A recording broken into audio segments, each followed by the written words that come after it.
When regular kitchen knives just won't do.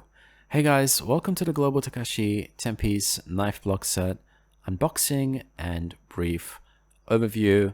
Now, I'm a very happy man today because I get to put my old knife block set away in favor of these. Global, Japanese brand with a very interesting build tradition. This particular knife block set comes with literally every knife that I could possibly need or want for my cooking needs, which is really nice to see. I also like the Takashi build philosophy. They're going for a single piece, straight blade, high carbon stainless steel, sharp, lightweight, and well-balanced design, which is very nice. Anyway, we're going to open the box and we're going to see what's inside and what they've given us. So upon unraveling everything, we are struck with this white packaging or white box, which has all of the knives and inclusions inside. Global has this kind of factory-esque naming and numbering system, which some people prefer, but others might not like so much. We get this little piece of cardboard as well, probably used for cushioning and balancing things out during transport. And then we have the bamboo storage block, which is really nice. Gonna unwrap that real quick and have a look at it on the inside. Now, upon opening it, you get this whiff of bamboo. It's got all of the cutouts for all of the accessories, but no extra cutouts for any other knives that you might want to purchase or buy in the future. It's very solid, sturdy, and stable. Nice feet and standoff. It's got the Global brand logo on the front, which is really nice. And I like the sort of natural-esque wood. Bamboo is a very popular wood in Japan, a very common wood, and it embodies the Japanese tradition. Anyway, the first accessory that we get is the 22 centimeter or 8.5-inch ceramic sharpening rod. When you're sharpening your knives, just make sure that you do it at a 15-degree angle. This particular sharpening rod is really nice. It comes with a rubber crossguard and a really solid metal handle with these beautiful beads as well. Nothing else really too noteworthy. It's solid and it's quite well placed. Next up, we have the kitchen shears. And I have to say, aesthetically, they look so beautiful. I'm not sure if you guys agree, but I really like the metal design. I think it's a very nice looking a pair of scissors or shears, however you want to call it. They feel really good too. Good mechanics, good to open and close. Very sharp, very, very sharp, and certainly very striking to the eye when you first see them. A lot of people use them to snip herbs, like, you know, maybe like chilies or parsley or some type of oregano or something. You could use it for light vegetables or perhaps, you know, soft chicken bones. I use my kitchen shears for packaging, just to unwrap and open things. But yeah, overall, very beautiful and very nice. A great touch to this set. Anyway, now we're going to get into the knives and we're going to look at the most important knife out of all of them, the one that rules them all. It's the 20 centimeter or 8-inch cook's knife or kitchen knife. And there's a couple of things that I really like about the Global design with this one. First of all, it's got a very nice handle. The handles, all of the handles on these knives are balanced with sand to get that extra precision when you're cutting. I like the fact that it doesn't have a middle bolster, so you can get your fingers very close to the blades. But the heel of the knife, which is that little corner bit that you see in the back, is sharpened as well, unlike European knives where it's dull to break bones. So in Japanese knives, they sharpen those. And if you've only used European knives, when you're washing these, you might cut yourself. So be very, very careful. They're very, very sharp, right? The next knife that we get is a pretty interesting knife. It's Global's bread knife, the 22 centimeter or 8.5-inch bread knife. I think it's more used for the European market, right? Especially to those of you who love French food, who love like baguettes and croissants and, you know, bread rolls and all these things, right? Or just for regular people, you know, like anyone that loves bread and loves to cut bread, this knife will just go through bread like butter. It's really quite amazing. Very good engravings, feels very well balanced in the hand, very light, extremely sharp, right?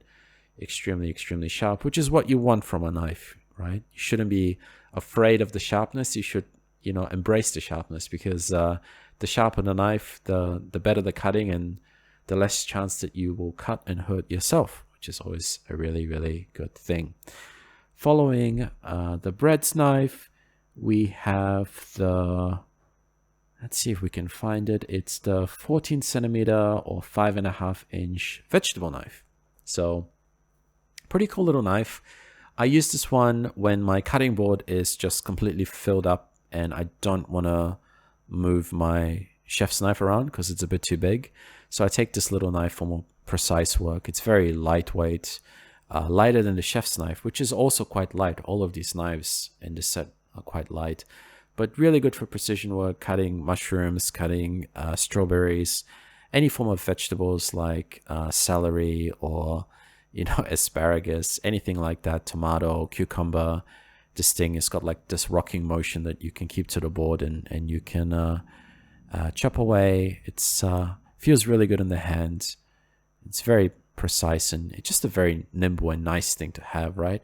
Or if somebody's using the chef's knife, you can give this sort of vegetable knife to the other person to kind of prep things, right? So you can kind of do like teamwork, which is pretty cool. Following that knife, we have a really kind of unique conclusion. It's the 16 centimeter or 6.5 inch boning knife, right? This sort of knife takes the flesh out and removes kind of the bone, as per se, right? It cuts very close to the flesh of meat, and you can get rid of the bone. I use this one in particular for like vegetables or for fruits. I use it for like rock melon or watermelon. I like to get right in there and just peel off the skin and get all of the pulp out. So this knife is perfect for that. It's very light, feels really good, and it's usually quite expensive to buy outside of the set, like in any case, so it's amazing that they've included that. I like the motion, and I like the fact that it's got a soft, flexible tip. So I think that's pretty cool. Anyway, following the boning knife, we have a couple of other knives that we're going to look at, and one of them is, so we've pulled it out. It's the little one. It's the 8 centimeter or 3.5 inch peeling knife. It's pretty cool. So this is kind of great for those of you who like to kind of peel apples and don't want to use a peeler. Not my sort of people, right? I like to use a peeler, but you can also use it for little things as well. A lot of precision work, kind of slicing things up, or if you want to, remove bits from fruit, or like gnarly bits from like a tomato, or maybe the starchy bits from a pineapple, right? You can use this knife, which is pretty cool. So like little precise work. Following that one, we have the 10 centimeter paring knife, right? Or 4 inch paring knife as per se. Again, used for precision work. Like if you don't want to use a big knife in the kitchen and you want to do something very precise that needs a lot of delicate handling, that you want to get in close on some type of fruit or vegetable, then you can use this knife. I personally just use this one for mushrooms, like early in the morning. It's good for cutting up sausage or mushroom. It's very small, it's easy to handle, it's very light, and it's not an intimidating knife, right? It's kind of a little bit like a family knife as well. Like if you have like somebody else in the house, you can maybe give them that knife instead of a chef's knife, which is more intimidating. And then we have this knife as well, another sort of utility knife, which is so we got the 11 centimeter or 4.5 inch utility knife. That again is used for precision work, for scoring things, for cutting, for slicing, just a lot of kind of precision work that you want to do to get little bits out, or, you'll find some use for it, I'm pretty sure. Anyway, for the very last bit of this video, I'm going to show you guys the knife set as it spins around. It's a very beautiful knife set that stands quite tall. I'm going to be using this in all of my cooking videos, so if you guys are interested, just stay tuned. But before we go, let's do some chopping and see how the knives perform.